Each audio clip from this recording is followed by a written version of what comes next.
今天继续给大家讲解画部第3话破土。作为一部无限流小说，画部中的闯关副本以画中世界的形式呈现。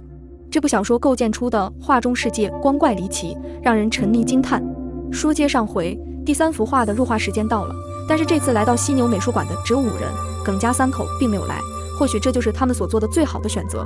来到画中世界后，大家似乎有点茫然，眼前是一幅热闹的场景，老式的粗砺柏油路，四四方方陈旧款式的小汽车，街边摆摊的小贩，怎么看都跟画外世界没有什么区别。柯寻询问路边的一位小学生，发现这里叫春笋路，现在是1997年。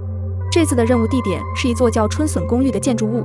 在公寓门口，13个人终于全部到齐。除了柯寻他们几位老人，这次的新人有留着小胡子的日系青年朱浩文、七旬老人李泰勇，3个拥有魔鬼身材的女生，分别叫 Tina、新淼、罗涵，还有3名采风诗人，叫裘露、寿竹。至少按照惯例，其次先跟新人介绍了一遍入画的基本知识，随后大家便踏进了公寓。这座公寓是上世纪70年代最常见的筒子楼，开门的是一位门房大爷。门房大爷悠闲地说：“就剩6个空房间了，你们自觉分6组吧。”分组完成后，大爷开始分发钥匙，并说：“熟悉环境就回屋吧，熄灯后就别再上下楼乱走了，也别再串门了。”为了能心中有数，大家都在筒子楼里转了起来。穆毅然说，他在进门前发现，在公寓外墙上贴着拆迁的通知，时间是1996年5月。熟悉完环境，众人纷纷进入自己的房间。柯寻穆毅然来到411室，穆毅然仔仔细细打量着房间，竟看到床底摆着一双红色的塑料拖鞋，一前一后的扔在那，就像一个正要慢慢向前迈步子的女人。看着怪瘆人的，柯寻就把它放到了门外的鞋架上。弄完这一切，柯寻觉得手都有点脏了。他来到公共洗手间，遇到了沙柳。沙柳说，他住的411室里摆满了书，而且房间里随处都能看到生活痕迹。房间里还摆着一个超级大的痰盂和一个公主梳妆台，梳妆台上的一把宽尺书上甚至挂着几根白头发，整个房间都透着一股诡异。回屋的途中，他看到一个老太太正在门口纳凉。为了打探消息，他主动和老太太说起了话。说话之间，他了解到这座公寓每天晚上11点会断电熄灯，而他所住的410室原先的房主叫雅芬，现在已经搬走了。很快夜晚来临，整个公寓都安静了下来。突然一阵急促的敲门声响彻整个公寓楼，伴随敲门声的是一声声哭声。原来是那3个长腿妹子中的2个在敲410室的门，但是并没有人给他们开门，而他们的行为也违反了画中规则。第二天一早，柯寻就被一阵喧闹声吵醒，他打开窗户想透透气，没想到窗外竟矗立着一堵黑灰的水泥墙。门外天井院子里围观了很多人，还有2具被白布盖住的尸体。看着自己同伴惨死，新淼的眼睛空洞如尸，说自己昨晚似乎闻到了一股烟味，今早就发现 Tina 和罗涵的2人被烧焦的尸体。402室内也有着奇怪的火灾后的印记，房间的天花板和4壁皆被熏黑，但屋内的家具却丝毫没受影响。而里屋的大床上只有2/3的被褥被烧成灰烬。新淼说他们昨天入住时房间的墙壁就已经这样了。昨晚 Tina 和罗涵出去求救，没有得到回应后便打算逃跑，没想到出门后发现楼梯不见了。而门房大爷也过来说出了410室的故事。自从廖鑫传给咱们晚上断电之后，大家伙就只能摸黑。以前住402室的小白，那个高考的学生，每天晚上只能点蜡学习。有一天看书太累了就睡着了，结果碰到了蜡烛点燃了书，就引起了火灾。当然这是去年的事了。根据这个消息，大家推测出他们住的房间可能都发生过命案，而这正是他们的死亡模板。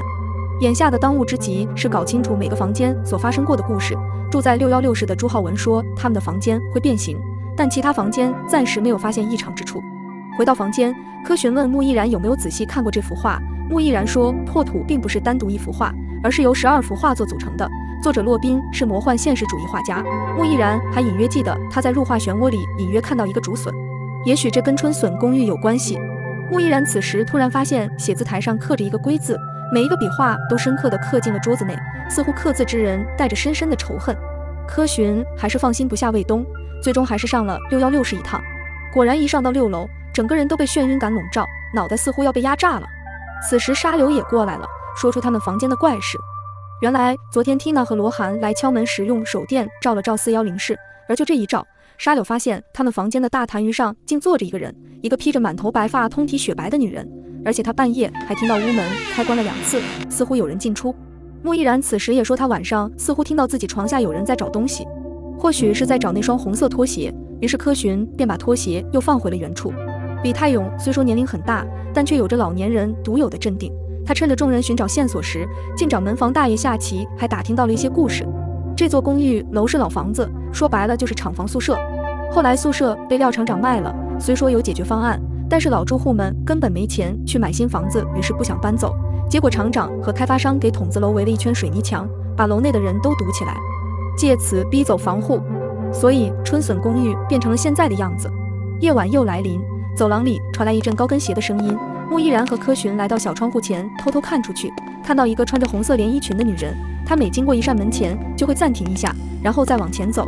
终于，她停在4020门口，敲响了门。敲了2分钟，只见这扇门实在没动静，红衣女人就离开了。接下来，她又来了柯寻的411室，敲起门来。下一扇门应该到410室了，但是她并没有敲门，而是直接离开了，去敲了307、306、309的门。穆依然说，如果他没猜错的话，红衣女人就是从410室出去的。而此时突然听到一阵开门声，难道是309室的人给红衣女人开门了？第二天果然是受逐和至少死亡。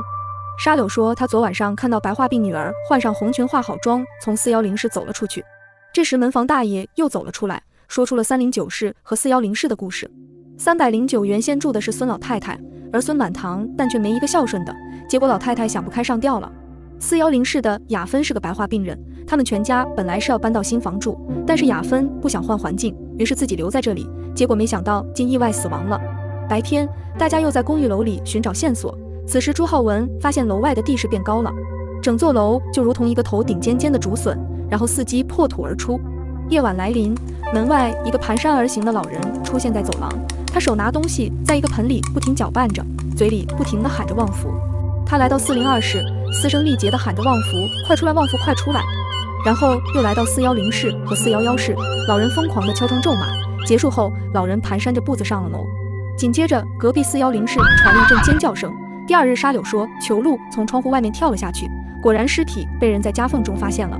此时大家发现新苗也不见了，最后在窗户和墙的夹缝中发现，虽然新苗没死，但也跟疯了似的，不停地在楼里跳舞。黑暗降临，昨晚出现的老头再一次出现，这一次死亡的是沙柳。经过众人的分析，签名极有可能是在616室。此时大地开始震动，房间的一面墙突然倒塌，众人撕开壁纸，一幅巨大的画展现在眼前，而这就是签名。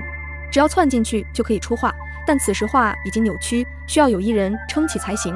李泰勇老人就像灯塔般撑起画框，照亮了众人的未来。